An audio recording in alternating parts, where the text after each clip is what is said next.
আমার নবীজি সাহাবায়ে কেরামকে রোজা ভাঙ্গায় দিলেন, নিজেও রোজা ভাঙলেন। বদর প্রান্তরে রওনা করবেন, সাহাবীর সংকট, যোদ্ধার সংকট। ছোট্ট একটা বাচ্চা এসে বলে, ইয়া রাসূলুল্লাহ, শুনলাম সংকট নাকি হয়েছে, আমাদের দুজনকে কি নেওয়া যায় নাকি? রাসূল বললেন, না না, বয়স কম, তোমাদের কেমন করে নেব? বড়জন বলে, হুজুর বয়স আমি ওর চাইতে বড় আছি, লম্বা আছে, আমার গায়ে শক্তি বেশি।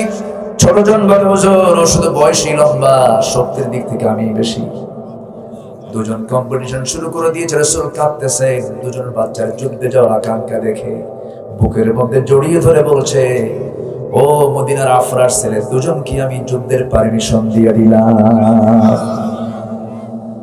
11 বছর 13 বছরের ছোট্ট ছোট্ট বাচ্চা দুইজন অনুমতি পেয়ে গেল।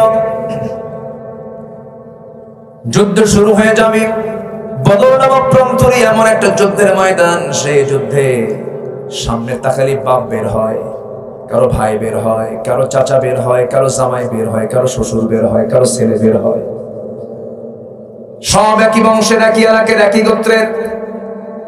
এই যুদ্ধটা কত কঠিন, আল্লাহ তাআলা এই জন্য আয়াতটা দিয়েছেন। যুদ্ধের মধ্যে সাহাবীদের তোমাদের সঙ্গে দেখা হবে, তোমাদের বাবার সাথে, তোমাদের ভাইয়ের সাথে, তোমাদের আত্মীয় স্বজনদের সঙ্গে দেখা হয়ে যাবে, সাবধান। আমি যেন তোমাদের বেশি প্রিয় হয়ে যাই, আমাকে তোমাদের সবচেয়ে বেশি ভালোবাসতে হবে। একজন সাহাবী উবাইদ ইবনে জাররাহ, আয়াতের বাস্তবতায় তিনি আসলেন সামনে।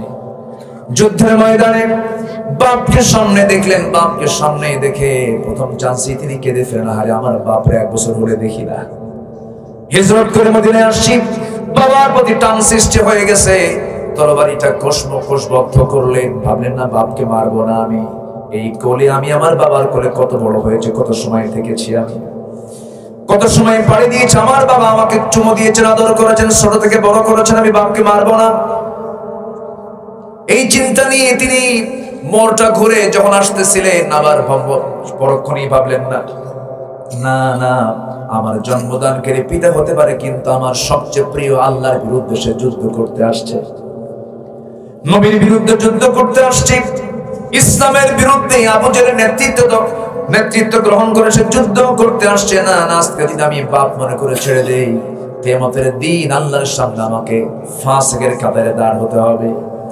এই চিন্তা মাথায় নিয়ে তরবারি আবার কোষমুক্ত করে সামনের দিকে বিপুল বিক্রমে আক্রমণ করে বাপকে বাপ না মনে করে, শিরকের প্রতীক মনে করে গর্দান বরাবর হাঁকায়া দিলেন। মস্তকটা ছিটকে পড়ে গেল, বাপ দুনিয়া থেকে বিদায় হয়ে গেল। ওবায়দার চোখের পানি বন্ধ হয় না, কারণ বাবার প্রতি টান আছে না নাই? মানুষ তো চোখের পানি বন্ধ হচ্ছে না। যুদ্ধে মুসলমানদের বিজয় হয়ে গেল। রাসূল বললেন, ওবায়দা, বান্দার অপ্রয়োজনে কোনো কথা এখানে আছে, একটা শব্দ আপনি খুঁজে পাবেন না। আমাদের উচিত যখন আমরা কথা বলতে যাব, অপ্রয়োজনীয় কোনো কথা না বলা। সাইয়েদনা লোকমান আলাইহিস সালাতু ওয়াস সালামের নাম তো সবাই শুনেছেন, তার নামে কিন্তু একটা সূরা আছে, সূরা লোকমান। নবীর নামে সূরা বাদ পড়ছে, অনেক নবীর নামে সূরা নাই। তুমি কি মুখে কি লাগাইছো আব্বু? আমি দেখে ভয় পাচ্ছি। মুখোশ লাগাইছে না? আচ্ছা, হ্যাঁ। সাইয়েদনা লোকমান তিনি বলেন, আল্লাহ তাআলা আমাকে দুটা কারণে মর্যাদা দিয়েছেন। একটা হলো, আমি আমার জীবনে কখনো আমার মুখ থেকে অপ্রয়োজনীয় কোনো কথা বলি নাই। সুবহানাল্লাহ বলবেন না? আরেকটা হলো, আমি কখনো সময়কে নষ্ট করিনি। কিন্তু এই দুটো কি আমাদের হয়? এই দুটো কিন্তু আমাদের আদায় হয় না। সময় নষ্ট করি, বেহুদা কথা বলে আমরা সময় কাটাই। কিন্তু আল্লাহর কাছে সম্মান পেয়েছেন লোকমান দুটা কারণে। অপ্রয়োজনীয় কোনো কথা জীবনে তিনি মুখ থেকে বের করেন নাই। এবং আরেকটা কি বলেন? সময়। টাইম দেওয়া হয়েছে জুমার সময়, এখন বাজে কয়টা? আমি আসছি কিন্তু যত সময় আসছে দেখতেছি, ওখান থেকে লোকজনের খবর কি দেখি যায়, এই 10-12 জন আছে। সময়, টাইম। সময়কে যে জাতি যত মূল্য দেবে, সে জাতি তত সামনের দিকে এগিয়ে যাবে। ব্যক্তি জীবনে যে সময়কে মূল্য দেবে সে তত সামনের দিকে এগিয়ে যাবে। সময়কে নষ্ট করা মানে এটা একটা আত্মহত্যার পথ বেছে নেওয়া, এটা মারাত্মক জিনিস, নিজেকে ধ্বংসের দিকে ঠেলে দেওয়া। আমরা সময়কে কাজে লাগাবো প্রতি সেকেন্ড, জোরে বলি ইনশাআল্লাহ। পুঙ্খানুপুঙ্খ রূপে আমরা সময়কে কাজে লাগাবো, পুঙ্খানুপুঙ্খ যেমন করে লাগানো দরকার তেমন করে লাগাবো আমরা। সময়ের সমষ্টি হলো জীবন। জীবন কর্তব্য করার জন্য প্রয়োজন হচ্ছে সময়কে পুঙ্খানুপুঙ্খ ভাবে কাজে লাগানো। আমরা লাগাবো, জোরে বলি ইনশাআল্লাহ। সূরা তাওবা থেকে আমি কিছু কথা বলতে চাচ্ছি। তাওবা মানে হলো ফিরে আসা। আমাদের জীবনে ভুল আছে না? ভুল থেকে ফিরে ভালোর দিকে আসা, এটার নাম কি? তাওবা। আমরা কিন্তু তাওবা কিন্তু আলাদা বুঝি। যাকাম কুকাম করছি আজকে রাতের বেলা একটু দোয়াটাও করে নেব, কালকে আবার শুরু করব, এটা কিন্তু তাওবা না। এটা কিন্তু অনেকে মনে করি আমরা যে সামনে কদর আসতেছে, রমজান মাস আসতেছে, দাড়িটারি যা কাটা দরকার এখন কেটে নেই, রমজান মাসটা দাড়ি আর কাটবো না, এরপর ঈদের দিন কেটে নেবে। বলেন এরকম কিছু লোক আছে না? আচ্ছা, এটার নাম কি তাওবা? তাওবা হলো, আল্লাহ রাব্বুল আলামিন বলছেন তাওবা হলো বান্দা তুমি ফিরে আসবে। তাওবা কবুলের কিছু শর্ত আছে। তাওবার শর্ত হলো জীবনে গুনাহ না করার প্রতিজ্ঞা করা, যে গুনাহ করেছে তার জন্য অনুতপ্ত হওয়া, বান্দার সমস্ত হকগুলো ফেরত দিয়ে তাওবা করা, ভ্রান্তির পথগুলো ছেড়ে দিয়ে হক পথে টিকে থেকে আল্লাহর কাছে মাফ চেয়ে নেওয়া। তাহলে আল্লাহ তার তাওবা কবুল করবেন। এমনি এমনি তাওবা করব সকালে সন্ধ্যায় না, হারামকে বর্জন করতে হবে। আল্লাহ রাব্বুল আলামিন 9 শ্রেণীকে ভালোবাসেন। التائبون العابدون الحامدون السائحون الراكعون الساجدون الآمرون بالمعروف والناهون عن المنكر والحافظون لحدود الله وبشر المؤمنين। জোরে বলুন আল্লাহু আকবার। এই আয়াত সূরা তাওবার আয়াত 112 নম্বর আয়াত। আল্লাহ রাব্বুল আলামিন 9টা শ্রেণী কি ভালোবাসার কথা বলেছেন। যারা তওবাকারী, যারা ইবাদতকারী, যারা প্রশংসাকারী, যারা দুনিয়ার সম্পর্ক ত্যাগকারী, যারা রুকুকারী, যারা সিজদাকারী, যারা ন্যায় কাজের আদেশদাতা, অন্যায় কাজের যারা বাধা প্রদানকারী এবং আল্লাহর হুদুদকে, আল্লাহর আইনগুলোকে যারা সংরক্ষণ করবে, এই 9টি গুণ যার মধ্যে থাকবে আল্লাহ তাআলা সেই বান্দাদেরকে সংবাদ দিতে বলেছেন রাসূল বাশিরুল মুমিনিন, আপনি মুমিনদেরকে সংবাদ দিয়ে দেন আমি আল্লাহ তাদেরকে জান্নাত দিয়ে দেব। জোরে বলে সুবহানাল্লাহ। এই 9টা গুণের আল্লাহ তাআলা এখানে 1 নম্বর গুণটাই বলেছেন যারা তওবাকারী। আপনি তওবা করলেন না, আপনি ইবাদত করে কি হবে? নামাজ পড়ে তাসবিহ তাহলিল করে লাভটা হবে কি? সারা জীবন তাসবিহ তাহলিল করে হাসরের দিন যে দেখবে যে তার আমল নামে কোনো আমলই নেই, সব আমল নামা সাদা হয়ে আছে, কোনো হিসাব নেই। আমল নামা শূন্য হয়ে যাবে কেন? বান্দার আমল নামা কোন আমলে বান্দার আমল নামা ভারী হয়ে যাবে। হাদিস এসেছে বান্দার জীবনে যত জিকির আজগার আছে, যত ইবাদত আছে, যত কাজ আছে, যত আমলে সালেহ আছে, এর মধ্যে সবচেয়ে শ্রেষ্ঠ আমল হলো হুসনে খুলুক, উন্নত চরিত্র। উন্নত চরিত্র যারা থাকবে এই দুনিয়াতে, যারা দ্বারা কোনো চরিত্রহীনতার কাজ যারা দ্বারা হবে না, যার চরিত্র হবে ফার্স্ট ক্লাস চরিত্র, যার জীবনে মিথ্যা কথা থাকবে না, অপ্রয়োজনীয় কথা থাকবে না, বান্দার হক নষ্ট হবে না, হারাম কাজগুলোকে বর্জন করবে, কবিরা গুনাহগুলোকে বর্জন করবে।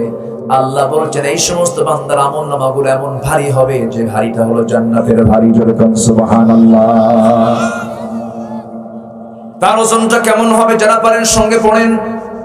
فأما من ثقلت موازينه فهو في عيشة راضية وأما من خفت موازينه فأمه هاوية نار حامية। ওজনটা যদি হালকা হয়ে যায়, হাভিয়া নামক জাহান্নামে তোমাকে ঢুকে যেতে হবে। সেই জাহান্নাম তোমার জন্য বরাদ্দ হয়ে যাবে। এই জন্য আমরা আমলনামা হালকা করব না ভারী করব? সে আমলনামা হবে বদ না নেক? কি আমলনামা? নেক আমলনামা। নেক আমলনামা দিয়ে আমরা ওজনটাকে ভারী করে ফেলবো। বদ আমলনামা তো কিছু থাকবেই, কারণ দুনিয়াতে ফিতনা আছে না নাই? ফেরেশতার গুনাহ করার কোনো যোগ্যতা নাই, এই জন্য ফেরেশতার কোনো গুনাহ নাই, কিন্তু বান্দার গুনাহ করার যোগ্যতা আছে না নাই? চোখ দিয়ে বান্দা দেখতে নিলেই সামনে ফিতনা নারী, চোখ দিয়ে বান্দা দেখতে নিলেই সামনে বহু কিছু পড়ে যায়। পরনারীকে দেখা যাবে না, খারাপ কিছু দেখা যাবে না, কারণ চোখের জেনা হবে, চোখের গুনাহ হয়ে যাবে। আল্লাহ কান দিয়েছেন, খারাপ কিছু শোনা যাবে না। আল্লাহ তাআলা জিহ্বা দিয়েছেন, খারাপ কিছু এই জিহ্বা দিয়ে বলা যাবে না, মিথ্যা কথা বলা যাবে না। এই জিহ্বায় যে স্বাদ নেব, কোনো হারাম খাবার জিহ্বায় তোলা যাবে না। মাথা থেকে পা পর্যন্ত প্রত্যেকটা অঙ্গ প্রত্যঙ্গকে যদি আমরা আজকে ট্রিট করতাম, চিকিৎসা করতাম, যদি আমরা পরিচালনা করতাম, শয়তানের দায়িত্বে যদি না দিয়ে দিতাম, এই দেহটা যেমন আমার বিরুদ্ধে রায় দেবে, এই দেহ আমার পক্ষে রায় দিয়ে আমাকে জান্নাতে নিয়ে যাবে।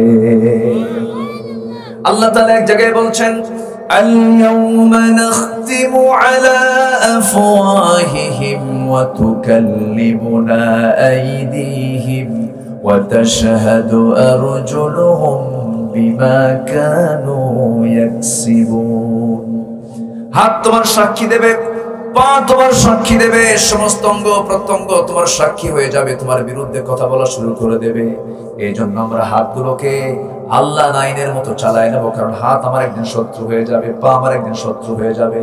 এই হাত দিয়ে ক্ষমতার দাপট দেখিয়ে কাকে থাপ্পড় মেরেছ, এই হাত দিয়ে তুমি ক্ষমতার দাপটে চেয়ারে বসে বিচারে রায় দিতে নিয়ে মিথ্যা রায় কার বিরুদ্ধে দিয়েছ, মামলা হবে আদালতে আখেরাতে, ঠিক কিনা? আল্লাহ তোমাকে চেয়ার দিয়েছেন, চেয়ারের ব্যবহার তুমি সঠিক করো নাই। আল্লাহ তোমাকে ক্ষমতা দিয়েছেন, ক্ষমতার সঠিক ব্যবহার করো নাই, জবাব দিতে হবে আল্লাহর আদালতে। আসল আদালত তো সেই দিন কায়েম হবে, সেই আদালতের মালিক কে? আমরা সূরা ফাতিহা পড়তে নিয়ে 3 নম্বর আয়াতটা বলি, সবাই বলুন আলহামদুলিল্লাহি রাব্বিল আলামিন আর-রাহমানির রাহিম মালিকি ইয়াউমিদ্দিন। বান্দা বুঝে যদি নামাজ পড়তা, তুমি এরকম মিথ্যা কথা বলতা না, মিথ্যা রায় দিতা না। মালিকি ইয়াউমিদ্দিন বলার সঙ্গে সঙ্গে বান্দার চোখে পানি চলে আসতো। আল্লাহ তুমি তো বিচার করবে আমাদের, আমরা যদি বিচার করতে নিয়ে ভুল করি, তুমি তো আমার বিরুদ্ধে রায় দিয়ে দিবা। এই জন্য আমার বন্ধুগণ, আমরা দুনিয়াতে এসেছি ভালো কাজ করে যাব, মন্দ কাজের দিকে যাব না। তাআওয়ানু আলাল বিররি ওয়াত তাকওয়া ওয়া লা তাআওয়ানু আলাল ইসমি ওয়াল উদওয়ান। পরস্পরে তোমরা পুণ্য এবং তাকওয়ার কাজের সহযোগিতার জন্য প্রতিযোগিতা করো। ওয়া লা তাআওয়ানু, খারাপ কাজে তোমরা যেও না, খারাপ কাজে তোমরা নিজেকে জড়িয়ে দিয়ে পরস্পর সহযোগিতার হস্ত প্রসার করো না, খারাপ কাজের দিকে তোমরা যেও না। কার কথা? আসতে বলবেন না, কার কথা? আল্লাহর কথা। এই জন্য আমার মাথা থেকে পা পর্যন্ত বিশাল একটা রাষ্ট্র বলি আমি এটাকে। 3.5 হাত বডি যদি ঠিক রাখতে পারি, সমাজ ঠিক হয়ে যাবে, পরিবার ঠিক হয়ে যাবে। মাথা থেকে পা পর্যন্ত আমাকে আপনাকে ঠিক রাখতে হবে। মাথা থেকে অঙ্গ প্রত্যঙ্গ পা পর্যন্ত যা কিছু আছে যদি আমরা ঠিক রাখতে পারি, এই হাত দিয়ে খারাপ কিছু করবো না, এই চোখ দিয়ে খারাপ কিছু দেখবো না, এই কান দিয়ে খারাপ কিছু শুনবো না, এই জিহ্বা দিয়ে খারাপ কিছু খাবো না, বলবো না, এই পা দিয়ে খারাপ পথে যাব না। আল্লাহ তাআলা যে বিবেক দিয়েছেন, বিবেকটা হলো পৃথিবীর শ্রেষ্ঠ রাডার। বিবেকটাকে নিরপেক্ষ রাখবো, হক পথে বিবেকটাকে চালাবো। আল্লাহ রাব্বুল আলামিন বলছেন, বান্দারে আমি তোকে জান্নাত দেব। যেরকম সুবহানাল্লাহ। শুধু নামাজ পড়লেই জান্নাত পাওয়া যাবে, এটা ভুল ধারণা। মুনাফিকরাও নামাজ পড়েছে, কিন্তু তারা যাবে কোথায়? আর কোথায় যাবে? জাহান্নামে। কারণ নামাজ পড়তো তারা, কিন্তু নেতৃত্ব মানত আবু জাহেলের। নেতৃত্ব মানত কার? আবু জাহেল। নামাজ ঠিকই পড়তো, কিন্তু নেতৃত্ব মানত আবু জাহেল। আবু জাহেল মদ খাইতো, ওরা মদ খাইতো। এরকম মদ খাওয়া লোক তো এখন নাই। মদের বোতল নেওয়া লোক আছে না নাই? সুদের কারবারি লোক আছে না নাই? সুদ, মদ, জেনা এটা কি রাসূলের কারবার না আবু জেহেলের কারবার? কার কারবার? আবু জেহেলের কারবার। কষ্ট পাচ্ছেন আপনারা? সময় যা আছে, যথেষ্ট সময় আছে, আমরা যদি আমল করি, জোরে বলি ইনশাআল্লাহ।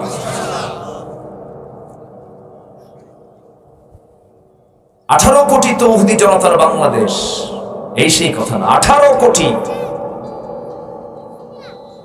কোটি মুসলমান যে দেশে বসবাস করে,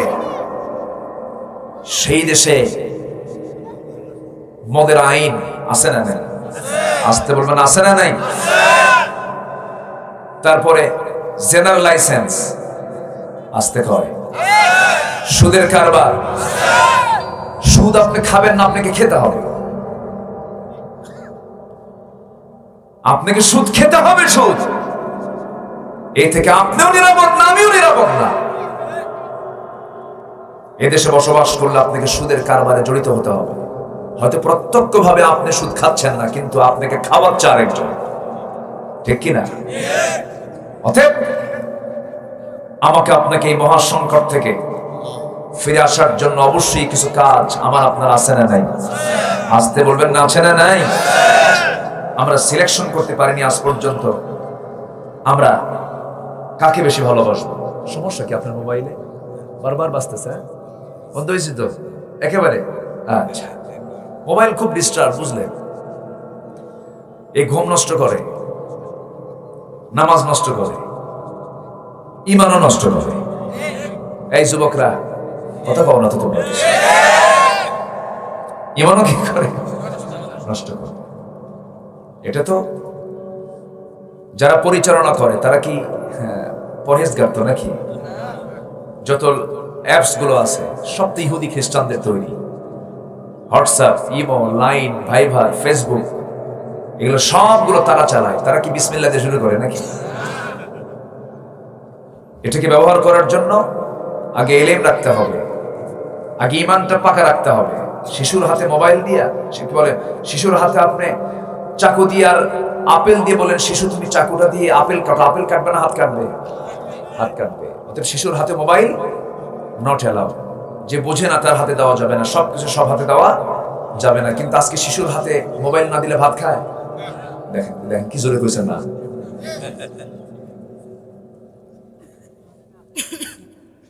ব্যাপক ফিতনা, এটা চরম ফিতনা। কত সংসার যে ভাঙছে এই মোবাইল দিয়ে।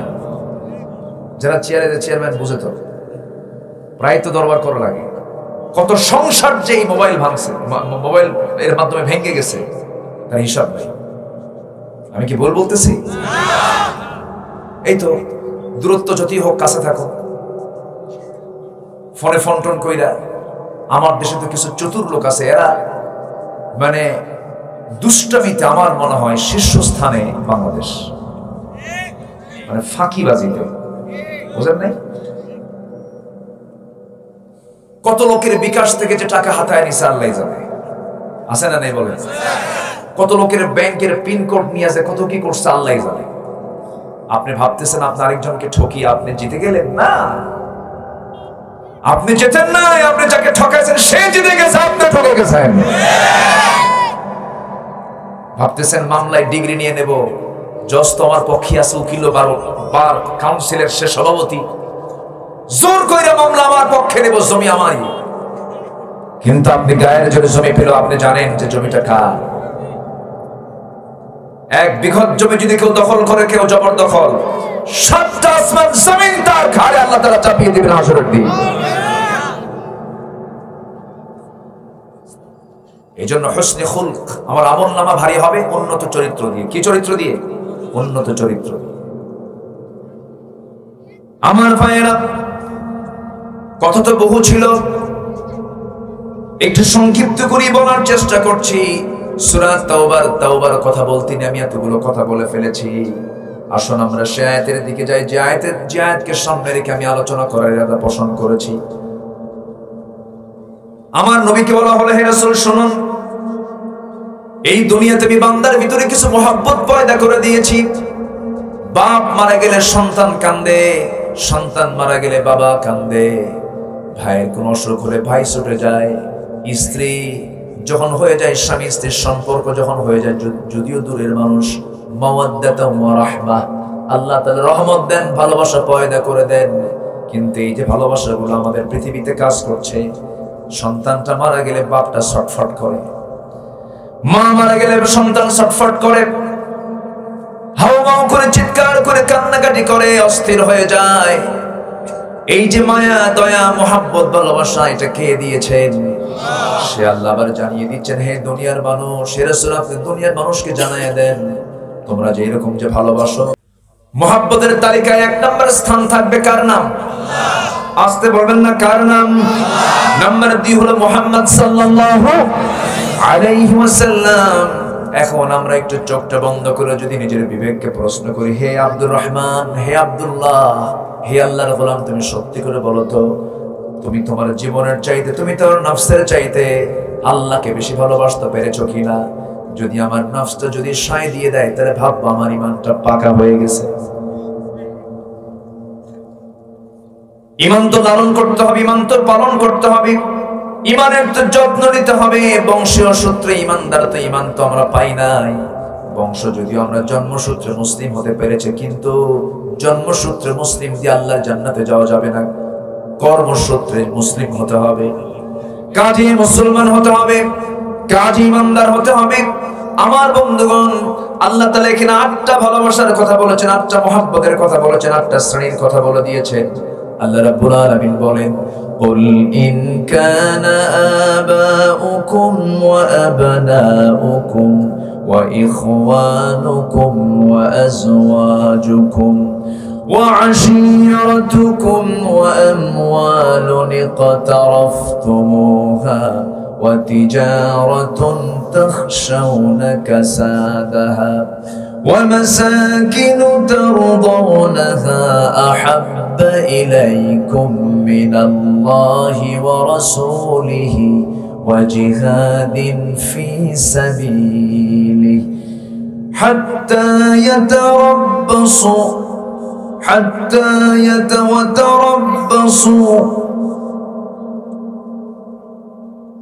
ومساكن ترضونها أحب إليكم من الله ورسوله وجهاد في سبيله فتربصوا حتى يأتي الله بأمره جربوا الله أكبر সূরা তাওবার 24 নম্বর আয়াতে আল্লাহ তাআলা বলছেন, হে রাসূল আপনি বলে দেন, তোমাদের বাবা, তোমাদের ভাই, তোমাদের ছেলে, তোমাদের স্ত্রী, তোমাদের আত্মীয় স্বজন, তোমাদের মালামাল, তোমাদের ব্যবসার জিনিসপত্র, তোমাদের আরামদানকারী বাসস্থান, এই সমস্ত বিষয়গুলো যদি আল্লাহর ভালোবাসার চাইতে বেশি প্রিয় মনে হয়, নবীর ভালোবাসার চাইতে যদি বেশি প্রিয় মনে হয়, জিহাদের চাইতে যদি বেশি প্রিয় মনে হয়, হে রাসূল আপনি তাদেরকে জানিয়ে দেন, তোমরা অপেক্ষায় থাকো, আল্লাহর ফয়সালা কিন্তু চলে আসবে।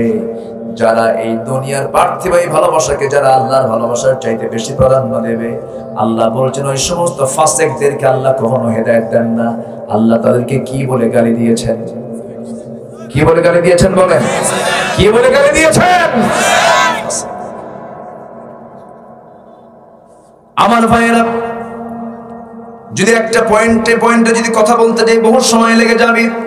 কুল ইন কানা আবাউকুম, যদি তোমাদের কাছে তোমাদের বাবা আল্লাহর চেয়ে বেশি প্রিয় হয়ে যায়, নবীর চেয়ে বেশি প্রিয় হয়ে যায়, জিহাদের চেয়ে বেশি প্রিয় হয়ে যায়, তাহলে আল্লাহর ফয়সালার তোমরা অপেক্ষা করো।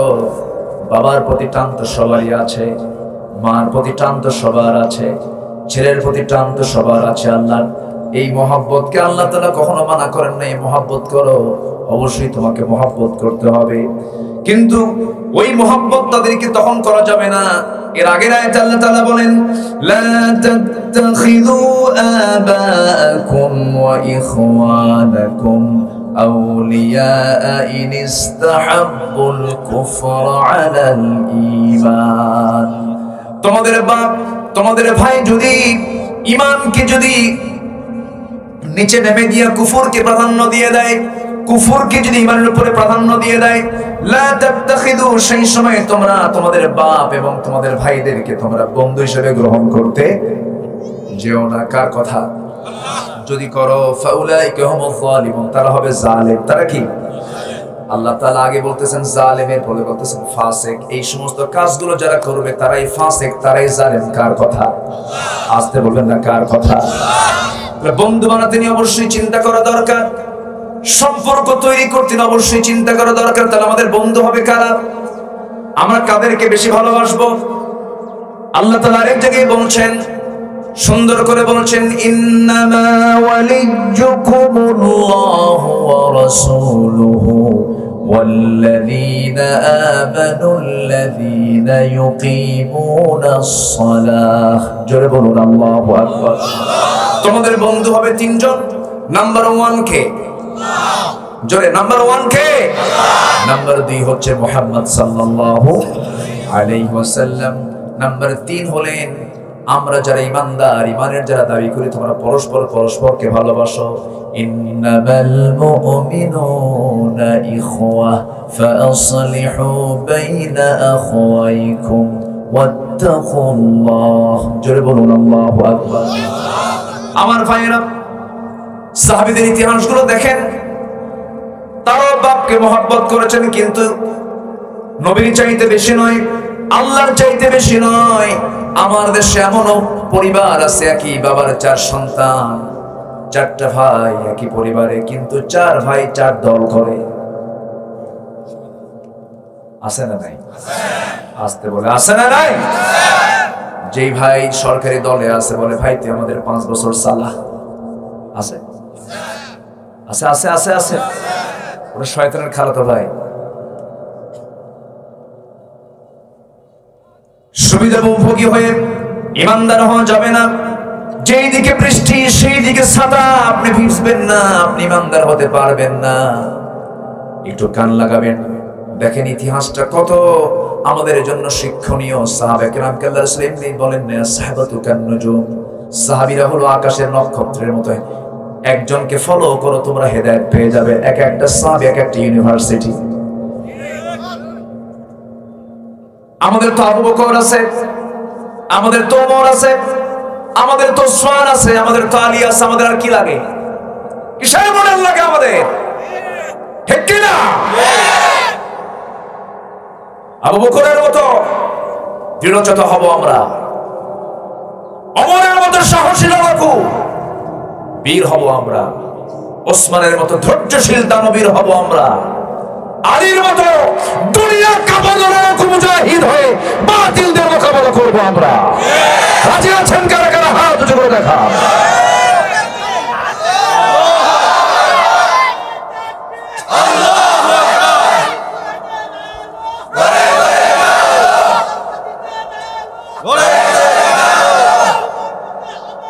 বিশ্বনবী মুস্তাফা তোমার নেতা,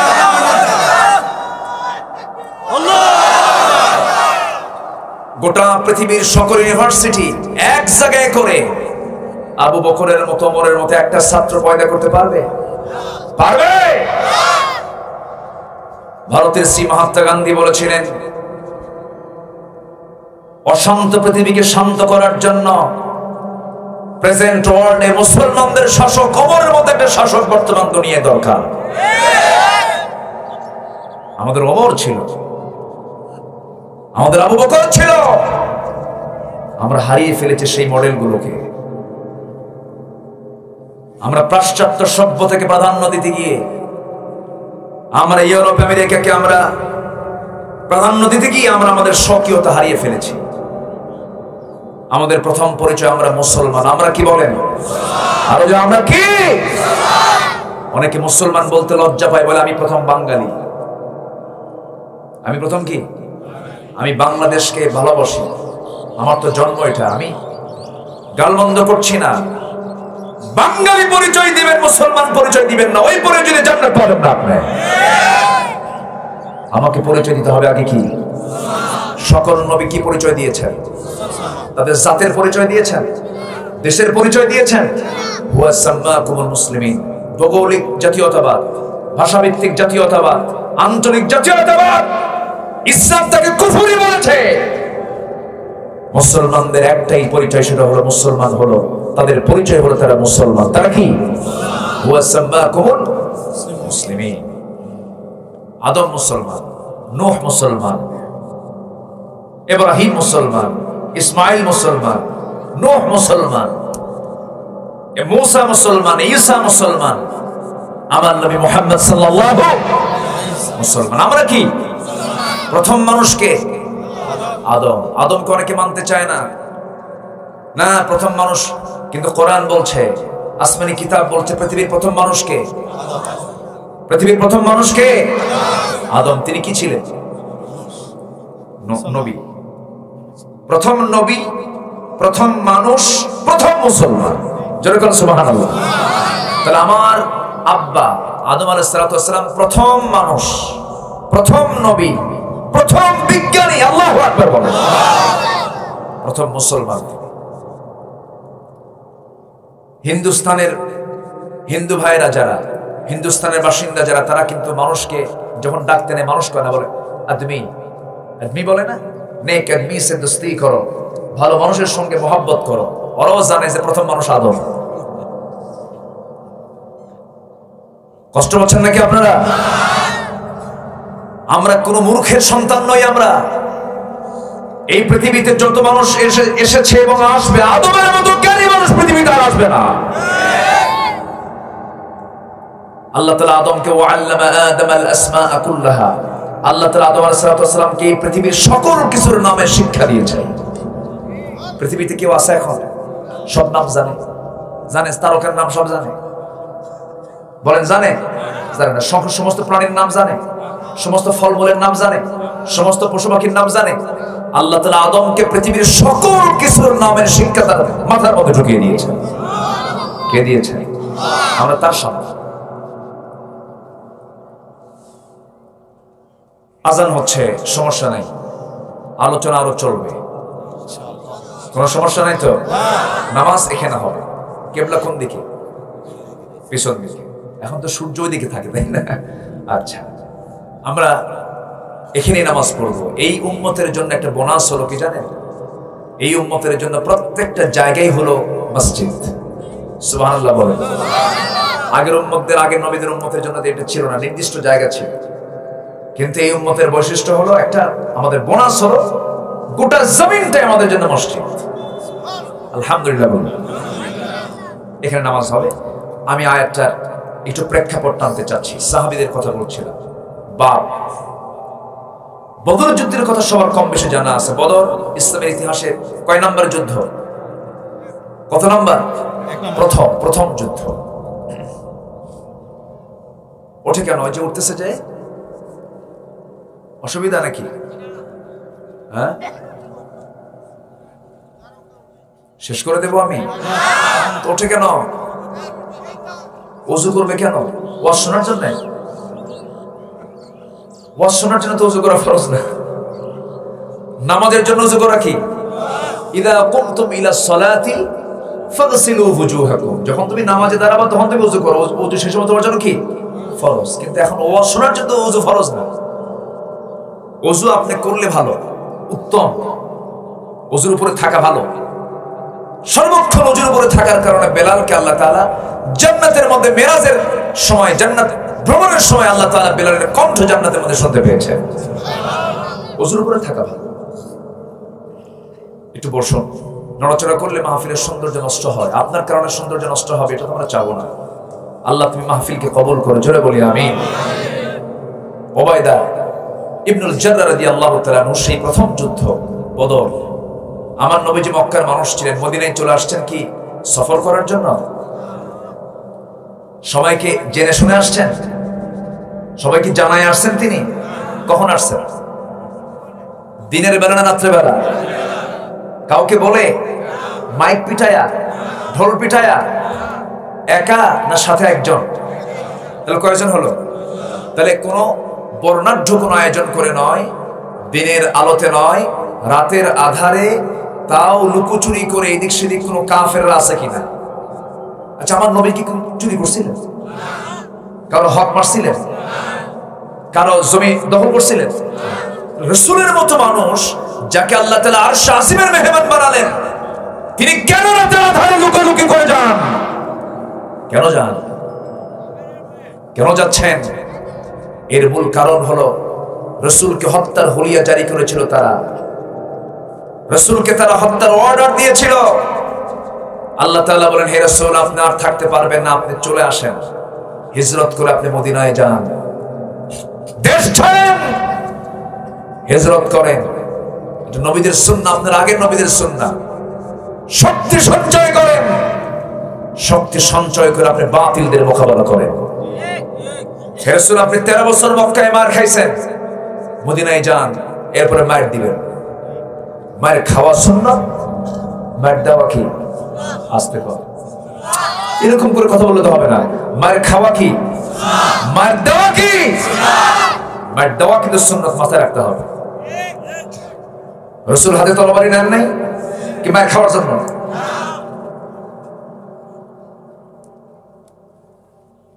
আমরা খালি শুধু ওয়াজ জানি এটাই যে রাসূল খুব নরম নরম মানুষ ছিলেন, খালি মাফ করে দিয়েছেন। কিন্তু নবীর মতো সত্য শাসক, ন্যায় শাসক পৃথিবীতে আর আসবে না কখনো। আল্লাহু আকবার বলেন। চুরি করে ধরা পড়ছে সম্ভ্রান্ত পরিবারের এক মহিলা, উচ্চ বংশ, বিশাল বংশ, হাত তো কাটতেই হবে। রাসূল হলেন বিচারক, রাসূল বলেন হাত কাটো। ওই উচ্চ বংশের লোকজন এসে ওমর ফারুকের কাছে এসে বলতেছে, ভাই ওমর, তোমার কথা রাসূল শুনবে, তুমি একটু বলো, একটু সুপারিশ করো। ওমরের মতো মানুষ নরম হয়ে গেছে, গিয়ে যা বলতেছে, ইয়া রাসূলুল্লাহ, দেখেন তো একটু চিন্তা করা যায় কিনা, ধনী মানুষ, সম্ভ্রান্ত মানুষ, মাফ করে দেওয়া যায় কি? রাসূলের চক্ষু লাল হয়ে গেছে, বলছেন, ওমর, তোমার সেই হুঙ্কার কোথায় গেল? হাদিসে এসেছে যে ওই মেয়েটা যে চুরি করছে তার নামও ফাতিমা। রাসূল বললেন, এখানে ওই মেয়ে ফাতিমা না হয়ে যদি ফাতিমা বিনতে মুহাম্মদ হতো, সবার চোখের সামনে দিবালোকে আমি মুহাম্মদ আমার সন্তান ফাতিমার হাত কেটে দিতাম। এটার নাম ইসলাম। এটার নাম কি? ইসলাম। কষ্ট পাচ্ছেন? যে আমি আগে টের পেয়েছি, সমস্যা না, আপনারাও টের পাইছেন, সমস্যা না, এটা থাকুক। আমরা আসি তো সবাই না, এটা বললেই দৌড় মারবেন আবার। এটা টের পাইছেন তো? আল্লাহ তাআলা সবাইকে তো এই যে মানে এই নলেজটা দিয়েছেন, এটাই তো আল্লাহ বান্দাকে এই জিনিসটা দেওয়ার কারণেই তো বান্দার বিচার হবে, বুঝেন নাই? একটু বসে। সেই বদর যুদ্ধ আসলো, মদিনায় রাসূল চলে গেলেন, 1 বছর যেতে না যেতে ওদের রাগ কমে নাই। মুহাম্মদ, তুই পালায়ে গেছিস, থাম। 1000 সৈন্য নিয়ে আবু জেহেল অস্ত্র শস্ত্র সজ্জিত হয়ে লোহিত সাগর পাড়ি দিয়ে, লোহিত সাগরের কোনা দিয়ে ঘেসে ঘেসে বদর নামক প্রান্তর 400 মাইল। কত মাইল বলেন? আবু জেহেলের চেষ্টা কি কম? আস্তে কয়, চেষ্টা কম? 400 মাইল অতিক্রম করে গেছে বদর প্রান্তরে। রমজানের রোজা ফরজ হয়েছে সে সময়।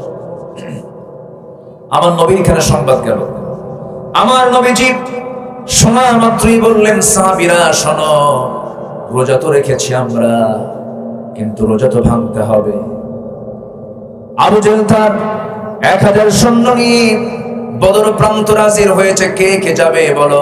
সাহাবীরা ক্ষুধার্ত, রোজা রাখা অবস্থায় আছেন। বলছেন, ইয়া রাসূলুল্লাহ, রোজাও রাখবো, যুদ্ধেও যাব, রোজাতে আমাদের কোনো কষ্ট হবে না।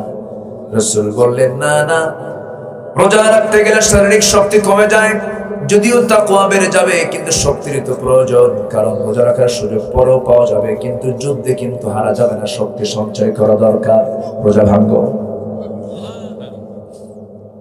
যেই জিহাদের জন্য রোজা ভাঙতে হয়, সেই জিহাদকে আপনার পছন্দ হবে না। ওয়া জিহাদিন ফি সাবিলিহি, আল্লাহ তোমাকে ফাসিক বলে গালি দিয়েছেন। কি বলেছেন? ফাসিক বলে গালি দিয়েছেন। আমার নবীজি সাহাবায়ে কেরামকে রোজা ভাঙায় দিলেন, নিজেও রোজা ভাঙলেন। বদর প্রান্তরে রওনা করবেন, সাহাবীর সংকট, যোদ্ধার সংকট। ছোট্ট একটা বাচ্চা এসে বলে, ইয়া রাসূলুল্লাহ, শুনলাম সংকট নাকি হয়েছে, আমাদের দুজনকে কি নেওয়া যায় নাকি? রাসূল বললেন, না না, বয়স কম, তোমাদের কেমন করে নেব? বড়জন বলে, হুজুর বয়স আমি ওর চাইতে বড় আছি, লম্বা আছে, আমার গায়ে শক্তি বেশি, ছোটজন বলে হুজুর ও শুধু বয়সী লম্বা, শক্তির দিক থেকে আমি বেশি। দুজন কম্পিটিশন শুরু করে দিয়েছে। রাসূল কাঁদতেছে, দুজন বাচ্চার যুদ্ধে যাওয়ার আকাঙ্ক্ষা দেখে বুকের মধ্যে জড়িয়ে ধরে বলছে, ও মদিনার আফরার ছেলে, দুজনকে আমি যুদ্ধের পারমিশন দিয়ে দিলাম। 11 বছর 13 বছরের ছোট্ট ছোট্ট বাচ্চা দুইজন অনুমতি পেয়ে গেল। যুদ্ধ শুরু হয়ে যাবে। বদর নামক প্রান্তরে এমন একটা যুদ্ধের ময়দান, সেই যুদ্ধে সামনে তাকালি বাপ বের হয়, কারো ভাই বের হয়, কারো চাচা বের হয়, কারো জামাই বের হয়, কারো শ্বশুর বের হয়, কারো ছেলে বের হয়। সব একই বংশের, একই এলাকার, একই গোত্রের। এই যুদ্ধটা কত কঠিন আল্লাহ তাআলা এই জন্য আয়াতটা দিয়েছেন। যুদ্ধের মধ্যে সাহাবীদের তোমাদের সঙ্গে দেখা হবে, তোমাদের বাবার সাথে, তোমাদের ভাইয়ের সাথে, তোমাদের আত্মীয় স্বজনদের সঙ্গে দেখা হয়ে যাবে। সাবধান, আমি যেন তোমাদের বেশি প্রিয় হয়ে যাই, আমাকে তোমাদের সবচেয়ে বেশি ভালোবাসতে হবে। একজন সাহাবী উবাইদ ইবনে জাররাহ আয়াতের বাস্তবতায় তিনি আসলেন সামনে। যুদ্ধের ময়দানে বাপকে সামনে দেখলেন। বাপকে সামনে দেখে প্রথম চান্সই তিনি কেঁদে ফেলেন, আরে আমার বাপরে 1 বছর হলে দেখি না। হিজরত করে মদিনায় আসছি, বাবার প্রতি টান সৃষ্টি হয়ে গেছে। তরবারিটা কোষবদ্ধ করলেন, ভাবলেন না বাপকে মারবো না আমি। এই কোলে আমি আমার বাবার কোলে কত বড় হয়েছে, কত সময় থেকেছি আমি, কত সময় পাড়ি দিয়েছে। আমার বাবা আমাকে চুমো দিয়েছেন, আদর করেছেন, ছোট থেকে বড় করেছেন, আমি বাপকে মারবো না।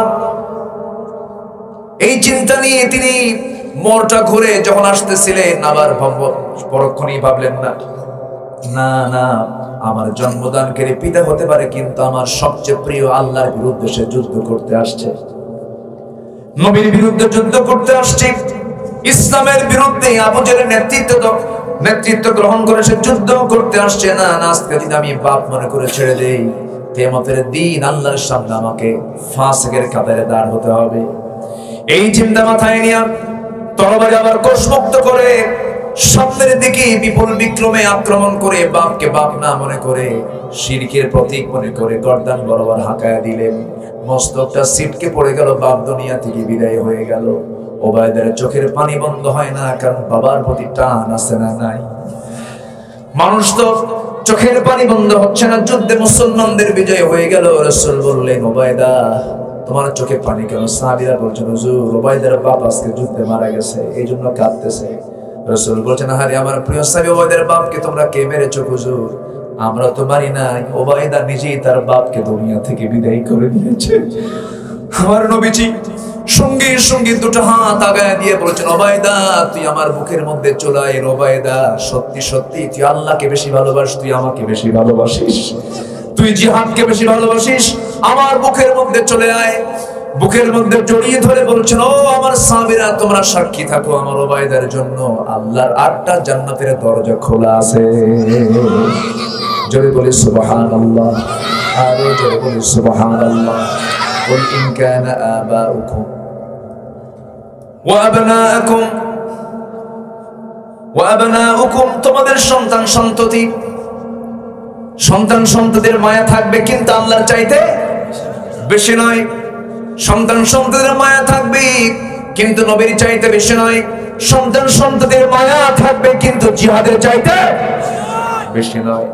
মুতার যুদ্ধের কথা কে না জানেন? আমার নবীজি বললেন, মুতার যুদ্ধে যেতে হবে। ও সাহাবীরা তোমরা আমার দিকে আসো। 3000 সাহাবী সামনে জড়ো হয়েছেন, 3000 সাহাবী। আমার নবীজি বলছেন, আস্তে করে যায়েদ আমার পালক পুত্র এদিকে আসো, তোমাকে আমি 1 নম্বর সেনাপতি বানালাম। আমার চাচাতো ভাই জাফর তোমাকে 2 নম্বর বানালাম। আত্মীয় কে? যায়েদ না জাফর? কে আত্মীয়? কে? জাফর। আপন চাচাতো ভাই আবু তালেবের ছেলে। আমার নবীজি জাফরকে 2 নম্বর বানালেন। যায়েদ হলো পালক পুত্র, কিন্তু সে তো তার আত্মীয় না, তাকে বানালেন 1 নম্বর সেনাপতি। এখানে বুঝালেন আত্মীয়করণ চলবে না, যোগ্যতায় সমস্ত কিছু চলবে। সুবহানাল্লাহ। আব্দুল্লাহ বিন রাওহা তুমি এদিকে আসো। 3 জনকে সামনে দাঁড় করায় বলেন, সাহাবীরা এটা 1 নাম্বার, ওটা 2 নাম্বার, ওটা 3 নাম্বার। আব্দুল্লাহ বিন রাওহাকে 3 নাম্বার বানায় দিলাম। যদি 3 জন শহীদ হয়ে যায়, তোমাদের মধ্যে একজনকে সেনাপতি বানায় নিও। এই 3 জন নিশ্চিত হয়ে গেছেন। মুস্কি মুস্কি হাসি মারেন আর বলেন, আমরা তো 3 জন শহীদ হয়ে যাচ্ছি। যেরকম সুবহানাল্লাহ। তারা মৃত্যুর কথা শুনে হেসেছেন, মৃত্যুর কথা শুনে হেসেছেন। তিনজন শহীদ হয়ে যাবেন, কারণ নবীজি তার মুখ থেকে কথাটা বের করে ফেলেছেন, তিনজন যদি শহীদ হয়ে যায়। মুনাফিকরা আরো আগে টের পাইছে, কারণ মুনাফিকদের বুদ্ধি আরো বেশি দরকার।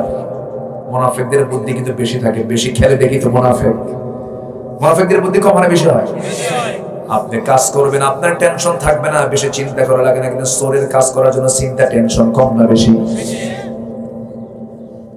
মুনাফিক এই তিনজনের পিছনে এসে বলতেছে, সাইদ যুদ্ধে যাইও না, মরে যাবা। জাফর যুদ্ধে যাইও না, মরে যাবা। আব্দুল্লাহ যুদ্ধে যেও না, মরে যাবা। এই তিনজন বলতেছে, মুনাফিকের দলেরা তোমরা আমাদেরকে কি ধোঁকা দিচ্ছ বুঝতেছি না, আমরা আমাদের তিনজনের নাকের মধ্যে কিন্তু জান্নাতের সুঘ্রাণ পেয়েছি। যেরকম সুবহানাল্লাহ। যুদ্ধ শুরু হয়ে যাবে, রাসূল বললেন, যায়েদ যাও বিদায় নিয়ে আসো। হুজুর যাব কই? আপনি আমার বাপ, আয়েশা আমার মা, আমার যাওয়ার জায়গা না, আপনি আমার বিদায় দিয়ে দেন। ওসামা বিন যায়েদ তার একটা ছেলে ছিল, তাও দেখতে চান নাই। বলা হলো, জাফর বিন আবু তালিব, যা আমার চাচাতো ভাই, তুমি আবিসিনিয়ায় হিজরত করে, তুমি আমার আগে হিজরত করেছো আবিসিনিয়ায়, সময় দিতে পারো নাই পরিবারকে, যাও তোমার পরিবারকে বিদায় দিয়ে আসো। তিনি বলছেন, হুজুর আমি যেতাম না, কিন্তু আপনি যখন বলতেছেন আপনার তো আনুগত্য করতে হবে, যাচ্ছি একটু বিদায় নিয়ে আসি। কিন্তু বিদায় নিতে গেছে, টের পাওয়াতে দিচ্ছেন না ফ্যামিলিকে। দরজায় নক করেছেন, আস্তে করে সামনে ঢুকলেন, সালাম বিনিময় হয়ে গেল। ছোট্ট দুইটা বাচ্চা দুই রুতে রেখে গল্প করছেন। হঠাৎ করে স্ত্রীকে সামনে বসায় রেখে বলছেন, স্ত্রী আমার জন্য দোয়া করো, মুতার যুদ্ধে আমি যাচ্ছি, আমি যেন শহীদ হয়ে যাই।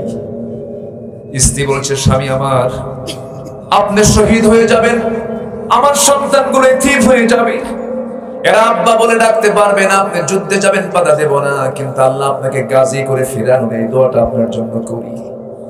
সঙ্গে সঙ্গে জাফর বিন আবু তালিব করলেন কি, তরবারি বের করলেন।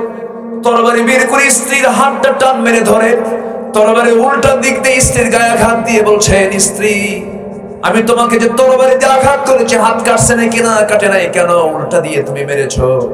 আমার জন্য যে দোয়া তুমি করতেছো সেটা হচ্ছে উল্টা দোয়া। এই দোয়া মঞ্জুর হবে না, কারণ নবীজি আমার কথা বলে দিয়েছেন, শহীদ যদি হয়ে যায়, আমার আগে একজন আছে পরে একজন আছে, আমি নিশ্চয় আমি মাঝখানের জন্য শহীদ হয়ে যাব, আমি দুনিয়া থেকে বিদায় হয়ে যাব, আমার জন্য দোয়া করে দিও। এই কথা বলে সন্তানগুলোকে মাথায় হাত দিয়ে বিদায় দিয়ে আসলেন। ও জিহাদিন ফি সাবিলিহি, জিহাদকে প্রাধান্য দিয়ে সন্তান দুটাকে রেখে দৌড় মারলেন। পিছন থেকে সন্তানগুলো কাটা কবুতরের মতো ছটফট করতেছে, আর আব্বা আব্বা বলে বারবার করে ডাকে, একটা বারের জন্য ফিরে তাকান নাই পিছনের দিকে। যুদ্ধে ঝাঁপিয়ে পড়েছেন আব্দুল্লাহ, 3 নম্বর সেনাপতি আব্দুল্লাহ বিন রাওহা। নতুন বিয়ে করেছেন, দুপুর বেলা যুদ্ধে যেতে হবে বিকাল বেলা। নবীজি বলছেন, বিদায় নিয়ে আসো। এসে দেখেন ঘরে নতুন বউ, বাসরাত হয় নাই, হাতে তার রং লাগানো আছে। দরজায় নক করছেন, কিন্তু পিছনের শিকলটা লাগায় দিয়ে বলছেন, স্ত্রী দরজা খোলা যাবে না, তুমি ভিতরে থাকো, আমি বাইরে থাকি, আমি তোমাকে দেখবো না, তুমি আমাকে দেখবে না, শুধু শোনাশোনি হবে। তুমি শোনো আমার কথা, ভিতরে গেলেই দেরি হবে, প্রেম নিবেদন হয়ে যাবে, ডিলে হয়ে যাবে, জিহাদে যেতে আমার ওয়েট হয়ে যাবে, আমার জন্য দোয়া করো, আমি যেন মুতার যুদ্ধে যেন শহীদ হয়ে আল্লাহর জান্নাতে যেতে পারি। স্ত্রী বলছে, আমার স্বামী আল্লাহর কসম করে বলি সময় নষ্ট করবো না, একটা বার একটু চোখের দেখা দেখি রে, একটা বার চোখের দেখা দেখি। কেন দেখবা তুমি আমাকে? হাসরের ময়দানে অসংখ্য লোকের মাঝখান থেকে যেন আপনি আমার স্বামী আপনাকে যেন চিনতে পারে, চিহ্নিত করার জন্য একটু দেখতে চাই। এবার তিনি বলছেন, তুমি যদি আমাকে জান্নাতের মধ্যেও দেখতে চাও, হাসরের ময়দানে পরিচয় করে দেওয়ার দায়িত্ব কেউ নেবে না, আমার আল্লাহ পরিচয় করার দায়িত্ব নিয়ে নিবে। যুদ্ধে ঝাঁপিয়ে পড়েন, 3 জনে শহীদ হয়ে গেলেন। 3 জনে দুনিয়া থেকে বিদায় নিয়েছেন, 3 জনে শাহাদাত বরণ করেছেন। খালিদ বিন ওয়ালিদ রাদিয়াল্লাহু তাআলা কালিমার ঝান্ডা হাতের মধ্যে নিলেন, 1 লক্ষ সৈন্যের বিরুদ্ধে মোকাবেলা করার জন্য দাঁড়ায় গেলেন। 3000 সৈন্য দিয়া মুসলমানদের বিজয় আল্লাহ দিয়েছেন, জনসংখ্যা দিয়া, অস্ত্র দিয়া, না ঈমান দিয়া? কি দিয়া? অতএব আমাদের কি শক্তি অর্জন করা দরকার? ঈমানের শক্তি। মুহাব্বতটা ঠিক করে নিয়ে আমরা আগে সব আল্লাহ কেন্দ্রিক করে ফেলি, রাসূল কেন্দ্রিক করে ফেলি, ইকামতের দিন কায়েমের জন্য প্রস্তুতি নিয়ে নেই। এই 3টা কাজ যদি ঠিক হয়ে যায়, আল্লাহ বলছেন, ও বান্দা চিন্তা করো না, আমি তোমাকে জান্নাত দিয়ে দেব। যেরকম সুবহানাল্লাহ। আল্লাহ কবুল করুন। আল্লাহ কবুল করুন। আলোচনা শুনবেন আরো? আগ্রহ আছে? আসেন নামাজ বাদ দিয়া নামাজও পড়তে হবে, তাই না? জি, আর কিছুক্ষণ আমি কথা বলি, এখনো আছে, সময় আছে তো? আপত্তি আছে কারো? বদরের যুদ্ধ হলো জামাই শ্বশুরের যুদ্ধ, জামাই শ্বশুরের যুদ্ধ। আমার নবী হলেন শ্বশুর, তার জামাই আসছে রাসূলের বিরুদ্ধে যুদ্ধ করতে। চিন্তা করেন, আমার নবীজি যে যুদ্ধে যাচ্ছেন সেই যুদ্ধে তার বড় জামাই আবুল আস আসছে নবীর বিরুদ্ধে যুদ্ধ করতে। নিজের আপন চাচা আব্বাস রাদিয়াল্লাহু তাআলা আনহু, আমার নবীর বাবার ভাই, আমার নবীর বাবার ভাই, বলেন যুদ্ধ করতে আসছে। রাসূল দেখে ফেললেন যুদ্ধে মুসলমানদের বিজয় হয়েছে, তো এই দুইজন জামাই আর চাচা দুইজনই গ্রেফতার, মানে যুদ্ধবন্দী হয়ে গেছে। যুদ্ধবন্দী হওয়ার পর সাহাবায়ে কেরাম করছে কি, সবাইকে তো পিঠ মোড়া দিয়ে বাঁধছে, বুঝলেন না, শত্রু তো সবাইকে পিঠ মোড়া দিয়ে বাঁধছে। তো চাচাকে বাঁধতে যে যায় আরেক সাহাবী কয়, চাচা নবীর ঢিল করে বাঁধেন, বুঝলেন না, ঢিল করে বাঁধেন। একটু ঢিল করে বেঁধে দিয়েছে। আবার সামনে যা দেখে জামাই, বরং তো জামাইকে বাঁধা যায়? আমার কথা কি বুঝতেছেন আপনারা? নবীজির জামাই দড়িটা বাঁধন ঠিকই দিয়েছে, কিন্তু বাঁধনটা গিটটা একটু নরম করে দিয়েছে। এসে বলতেছে, হুজুর সবাইকে শক্ত করে বাঁধছে, জম্বের বান্দা, ওরা টের পাচ্ছে যে বান্ধন কারে করে, কিন্তু জামাই তো যে নরম করে বাঁধছে। জামাই মানুষ, মহব্বত তো করা দরকার। আর আপনার আপন চাচা আব্বাস, আপনার মুরব্বী, আপনার বাপ নাই, তাইও আমরা একটু ওই ঠিকই বাঁধছি, পিঠ মোড়া দিয়ে পিছনেই বাঁধছি, কিন্তু খুলবে না, দড়ি ছিঁড়বে না, চলেও যেতে পারবে না, কিন্তু বাঁধনটা টের পেতে দেই নাই। রাসূল বলেন, এটা কেন করলা? যুদ্ধের নীতি তো এটা নয়। জামাই আর চাচাকে যেমন করে নরম করে বাঁধছে, এখন বাকি 68 জনের সব দড়ি ঢিল করে দাও, যাও। আল্লাহু আকবার। আর কি করছো? বলতেছে, আমরা খাবারের কিছু ক্লাস করছি, 68 জনকে দিছি খেজুর, আর জামাই তো ছাগলের গোশত দিছি আর রুটি দিছি, চাচাকেও দিছি। রাসূল বলেন, না, এটা ঠিক করোনি, বাকি 68 জনকে তোমরা ছাগল দাও আর রুটি দাও। আল্লাহু আকবার। আমার নবীজির কাছে এখন মুক্তিপণ আসতেছে, সবাই মুক্তিপণ দিয়ে যাচ্ছে। যুদ্ধের কৌশল তো এটা, মুক্তিপণ দিয়ে দিয়ে সবাই মুক্তি নিয়ে চলে যাচ্ছে মক্কার দিকে। এবার চাচার পালা, চাচা সামনে দাঁড়ানো। রাসূল বলছেন, চাচা কেমন আছেন আপনি, বলেন। কথা বুঝতেছেন কি? দিয়ে যান। বাবা তুমি আমার থেকেও নিবে, আপনি আমার বিরুদ্ধে যুদ্ধ করতে আসছেন কেন? বাবা আমি তো কিছু দিতে পারবো না, বাবা আমার কিচ্ছু নাই। চাচা আপনি মিথ্যা কথা বলতেছেন কেন? চাচি আম্মার কাছে আপনি 6টা স্বর্ণের খণ্ড রেখে আসছেন, আব্বাস কেঁদে ফেলে দিয়েছেন, বলতেছে, মুহাম্মদ তোমাকে সংবাদ দিল কে? সুবহানাল্লাহ বলবেন না? রাসূল বলেন, চাচা আপনি এখনো বুঝেন না আমি আল্লাহর নবী? চাচা কেঁদে ফেলে দিয়েছেন, হাত জায়গা দিয়ে বলতেছে, ভাতিজারে আর আমাকে দেরি করায়ও না, আমাকে পড়ায় দাও, আশহাদু আল্লা ইলাহা ইল্লাল্লাহু ওয়াহদাহু লা শারীকা লাহু ওয়া আশহাদু আন্না মুহাম্মাদান আবদুহু ওয়া রাসূলুহু। আশিরাতুকুম, আত্মীয় স্বজন। জামাইয়ের পালা আসলো, এবার সামনে জামাই আবুল আস। রাসূল বলছেন, আমার মেয়ে জামাই আবুল আস, তোমাকে মুক্তিপণ দিতে হবে। ঠিক আছে আব্বা, দিচ্ছি। কি কথা বুঝতেছেন কি আপনারা? ঠিক আছে দিচ্ছি। এখনো মুসলমান হয় নাই, মক্কায় সংবাদ পাঠায় দিছে, আমার নবীর মেয়ে জামাইয়ের মুক্তির জন্য মুক্তিপণ হিসেবে সুন্দর একটা গলার চেন, গলার একটা হার প্যাকেট করে পাঠায় দিয়েছে। নবীর হাতে যখন পৌঁছে গেল, নবীজি প্যাকেটটা খুলেই যখন গলার হার দেখলেন, নবীজি হাউমাউ, নবীজি কেঁদে ফেললেন, নবীজির চক্ষু বেয়ে বেয়ে টপ টপ করে পানি পড়ছে। নবীর কান্না দেখে সাহাবায়ে কেরাম কাঁদতেছেন। রাসূল বলছেন, ও সাহাবীরা, আমার চোখের পানি দেখে তোমরা হয়তো আশ্চর্য হচ্ছ, প্রশ্ন করছো না, জবাবটা দিয়ে দিচ্ছি। এই গলার হার দেখে আমি কান্দি না, আমি কান্দি আমার খাদিজার জন্য। এই গলার হারের সাথে আমার খাদিজার সম্পর্ক জড়িয়ে আছে, স্মৃতি জড়িয়ে আছে। কেমন করে? এবার নবীজি বলছেন, আমার বড় মেয়েকে যখন বিয়ে দেব আমি, আমার খাদিজা তার গলার নিচের হারটা সে তার বড় মেয়েকে বিয়ের উপহার স্বরূপ দিয়েছিল। এই গলার হারটা আমি পরিহিত অবস্থা আমি খাদিজাকে দেখেছি বাবা। খাদিজার কথা আমার বারবার মনে হচ্ছে, এই জন্য আমি কাঁদতেছি। সাহাবায়ে কেরাম কান্দে বলতেছে, হুজুর যে গলার হারের সাথে আপনার খাদিজার স্মৃতি জড়িত সেই গলার হার আমরা নেব না, আপনার মেয়ের হাতে ফেরত দিয়ে দেন, আমরা ফেরত দিয়ে দিচ্ছি। কিন্তু শর্ত হলো হুজুর আপনার মেয়েকে আপনি কি করবেন বলেন। এবার বলছেন শোনো সাহাবীর আয়াত নাযিল হয়ে গেছে, মুশরিকের ঘরে ঈমানদার নারী থাকতে পারে না, মুশরিকের ঘরে ঈমানদার নারী থাকতে পারে না। অতএব রাসূল বলেন ও আমার জামাই আবুল আস, আমার মেয়েটা যে তোমার ঘরে আছে, থাকা জায়েজ নাই, সম্পর্ক হবে না, জায়েজ নাই। তোমার মুক্তিপণ হলো তুমি মক্কায় চলে যাবা, মক্কায় গিয়ে তোমার এক নাম্বার কাজ হবে আমার মেয়েকে তোমার ঘর থেকে আমার বাড়িতে তুমি পৌঁছায় দিবা। আল্লাহু আকবার বলেন। সব সম্পর্ক কার ভিত্তিতে? সব সম্পর্ক ঈমানের ভিত্তিতে, আল্লাহর ভিত্তিতে, ঠিক কি না? ঈমান নাই, জামাইয়ের বলল, ছেলের বলল, চাচার বলল, কারো বলল। আল্লাহ এই আয়াত দিয়ে এটাই বোঝাচ্ছে, আসুন ঈমানের চেতনাকে আমরা ডেভেলপ করি, ঈমানকে আমরা মজবুত করে ফেলি। নামাজ সবাই পড়ি তো নাকি? 5 ওয়াক্ত নামাজ পড়বেন কারা কারা? একটু হাত তুলে দেখেন, জোরে বলি আল্লাহ আমাদেরকে 5 ওয়াক্ত সালাত আদায় করার তৌফিক তুমি আল্লাহ দিয়ে দাও। জোরে বলি আমিন। সম্মানিত ভাইয়েরা, অনেক মা বোন আজকের মাহফিল আসছিলেন, মা বোনদেরকে একটু বলবো ঢিলা ঢালা কাপড় চোপড় বোরকা পরবেন। 14 জন পুরুষ ছাড়া কারোর সঙ্গে দেখা করা জায়েজ নাই, এটা খেয়াল করবেন।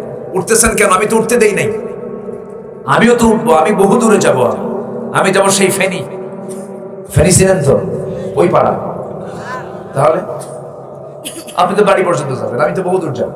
বসেন, সেই কুমিল্লা ফেনী কোথায়? একদম শেষ মাথায়, আমাকে যেতে হবে, আমিও যাবো, আপনিও যাবেন, দোয়া করবো একসাথে। দোয়ার দরকার আছে না? এতগুলো লোক আপনি পাবেন কখন? তার আমার তো নাও পেতে পারি আমি, আর এরকম মানুষ জীবন দোয়াটা করে যাবো আমরা। তার আগে মাহফিল কমিটি তো আমার কাছে আবদার করেছেন, একটা হাফিজে মাদ্রাসা এখানে হচ্ছে না, নির্মাণাধীন মসজিদ, একটা মসজিদ হচ্ছে এখানে। মসজিদের জন্য আমরা যদি কিছু দেই, আমরা কি আখিরাতের অ্যাকাউন্টে জমা পাবো না আমরা? না ওই অ্যাকাউন্ট হেরে যাবে, বিকাশের মতো হবে? হ্যাঁ, অ্যাকাউন্ট হ্যাক, অ্যাকাউন্টে টাকা নাই, একজন ফোন দিয়ে কইছে টাকা আছে নাকি, আপনার এই সমস্যা ওই সমস্যা হয়েছে, পিন নাম্বারটা দেন, পিন নাম্বার দিয়ে দিচ্ছে, টাকা সব শেষ। এরকম আছে না নাই বলে? আবার দরবেশ কিছু ফোন দেয় মাজার শরীফ থেকে, ফোন দিয়ে বলে যে আপনার কোনো সমস্যা আছে, আমি অমুক দরবারের মাজার শরীফ থেকে বলছি। শয়তানের বাবা ওটা, আছে না? কত যে ভণ্ডামি আমার দেশে আছে, শয়তানও পারবে না এদের ব্রেনের কাছে, জানেন? এত সিরিয়াস। তো এইগুলো তো ঠকবো আমরা, কিন্তু আল্লাহর ঘরে দিতে আমরা ঠকবো কি? ঠকবো না। যারা আসছি আমরা সবাই কম বেশি দেবো, জোরে বলি ইনশাআল্লাহ। চাদর যাবে নাকি? চাদর দিয়ে দেন, একটু ব্যাগ যাচ্ছে, আমরা 10, 20, 50, 100, 500, 1000 যে যা পারি আমরা সবাই দেব, জোরে বলি ইনশাআল্লাহ। আল্লাহ তুমি সবাইকে দিল থেকে দেওয়ার তৌফিক দাও, জোরে বলি আল্লাহুম্মা আমিন। যিনি দিবেন না আমি ভাববো যে তিনি তার সুপ্রসন্ন কপাল নয়, ভাগ্যবান নন তিনি, আমি এটা ভাববো। আপনি এসেছেন মাহফিলে, অবশ্যই কিছু দেওয়া দরকার। দান আমাদেরকে অনিয়মিত না নিয়মিত দেওয়া দরকার?